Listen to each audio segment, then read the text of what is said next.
میرے نبی تشریف لے جا رہے تھے، آواز آئی یا رسول اللہ۔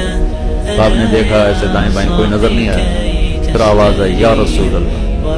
تو پھر آپ نے دیکھا تو ہرنی آپ کو پکار رہی، ہرنی یا رسول اللہ یا رسول اللہ۔ آپ اس کے قریب گئے تو وہ رسی سے بندھی ہوئی تھی چارپائی کے ساتھ، کہنے لگی آپ کا صحابی مجھے پکڑ کے لایا ہے، میرے چھوٹے چھوٹے بچے ہیں، وہ بھوک سے پریشان ہو گئے، آپ مجھے چھوڑ دیں، ان کو دودھ پلا کے آ جاؤں، پھر میں اللہ کی تقدیر پہ راضی میں ذبح کر دی جاؤں۔ تو وہ کہنے آپ نے فرمایا اگر تو نہ آئی تو پھر میں نہ ہوں تو اللہ مجھے جہنم میں ڈال دے۔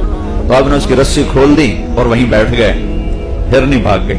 تھوڑی دیر گزری تو آپ نے دیکھا وہ پہاڑ سے اتری آ رہی ہے اور آگے کہنے لگی یا رسول اللہ میں حاضر۔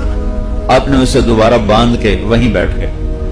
دیر گزر گئی تو وہ صحابی آئے جو شکار کر کے لائے تھے، وہ آپ کو دیکھ کے حیران ہو گیا۔ اب وہ باہر مدینہ سے تھوڑا باہر رہتے تھے، وہ حیران ہو گئے، یا رسول اللہ آپ یہاں کیا کر رہے ہیں؟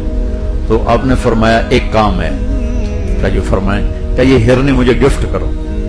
کہا یا رسول اللہ میری تو جان حاضر ہے، آپ ہرنی مانگ رہے؟ کہ نہیں بس مجھے ہرنی چاہیے۔ کہا یا رسول اللہ آپ کی ہے؟